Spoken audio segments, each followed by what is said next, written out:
नमस्कार, आज की खबर देख रहे हैं आप। मैं हूं आपके साथ यशस्वी पाठक। आइए दिखाते हैं आपको बिहार की अहम खबर।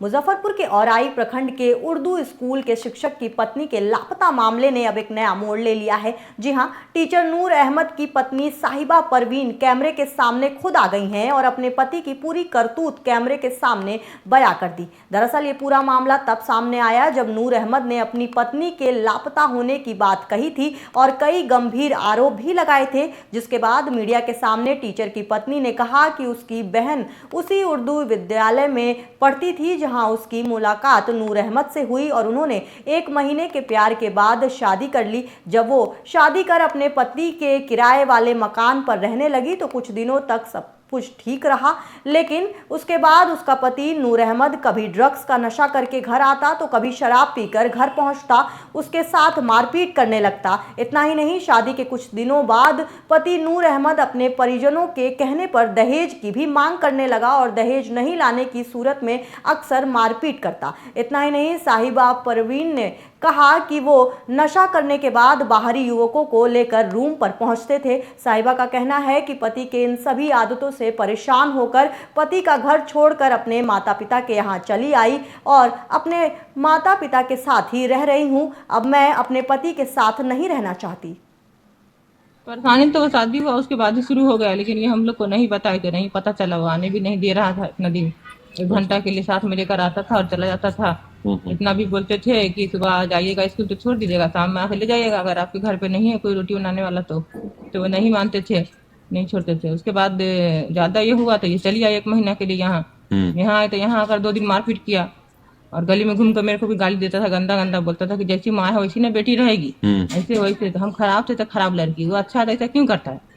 बोलता है कि लड़का दोनों को उसको पा देंगे, उसका माँ बाप गरीब है, क्या करेगा, ये है वो है, बहुत सारी धमकी देता है मेरे को भी। नशा करता है कि नशा का तो कोई हद ही नहीं है, जितना नशा करता है। अच्छा। मांग करता है, बोलता 2 लाख रुपया चाहिए, नहीं तो नहीं रखेंगे, तलाक दे। अब वो हमको बहुत परेशान कर रहा है, उससे हमको जान का खतरा है। अच्छा। जी, क्योंकि वो नशे की हालत में बहुत सारा ऐसा हथियार है जो मेरे सामने लाता है। अच्छा। मारपीट करता है, बहुत गैर लोगों को घर में बुलाता है और उसके साथ हमको छोड़ देता है। अच्छा। और दहेज की भी मांग करने लगा। इस दौरान ना दहेज मिलने पे उसके माता पिता सब उसको सिखाते हैं कि डाइवोर्स दे दो। अच्छा। और घर वाले भी मिले हुए हैं सारी चीज़ों में और सबको पता है कि नहीं रखना है, कोई नहीं रहना चाहते। 1 महीना लगभग ये सब चला, उसके बाद शादी हुई। वो कह रहा है कि हम नशा करते हैं तो तुम भी करो साथ में। अच्छा। मतलब वो जो भी गैर ज़रूरी काम करता है उसके साथ हम करें तो ठीक है और ना करें तो मार-पीट करता है सब। असल में हमको खुद नहीं समझ में आ रहा है कि उसके साथ परेशानी क्या है। जी। दरअसल मेरे साथ रहती है तो बहुत अच्छे से रहती है, कोई परेशानी उसको नहीं होती है। अच्छा। मेरे घर से वो भाग के चली गई पिछले 14 दिसंबर को।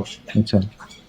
भाग के चली गई, रीज़न ये था कि उसकी माँ की डिलीवरी होने वाली थी, इस तरीके से उसमें चली गई वो। हालांकि सब कुछ नॉर्मल था, हमारी फैमिली प्लानिंग हो रही थी बहुत अच्छे से, शी इज़ प्रेग्नेंट ना हो, लेकिन फिर भी वो वहाँ गई है। उसके बाद जब उसके आने की बात हुई, पहले से तयशुदा वक्त पे हम गए 2 तारीख को, 2 जनवरी को, लेकिन उसने आने से इनकार कर दिया।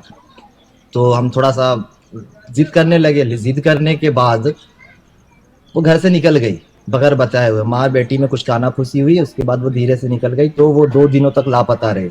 तो पुलिस की मदद से उसको तलाश किए तो पड़ोस के घर से वो बरामद की गई सुबह में, लेकिन उसने आने से इनकार कर दिया कि बॉन्ड पेपर पे लिख के देगा तो हम इसके साथ जाएंगे, नहीं तो नहीं जाएंगे। ठीक है, अब ये परेशानी ये है कि बॉन्ड पेपर पे क्यों लिख के दें और क्या लिख के दें, कुछ समझ में नहीं आता है। तो उसको मेरे साथ क्या परेशानी होती है कुछ समझ में नहीं आता है। नहीं रहना चाहती है तो रिश्ते को ख़त्म कर दे, रहना चाहती है तो मेरे साथ आके रहे, मेरी बीवी कहलाए और दर दर की ठोकर खाए, ये सही नहीं है। बिहार के अहम खबर में बस इतना ही। बाकी के अहम खबरों के लिए आप देखते रहिए आज की खबर।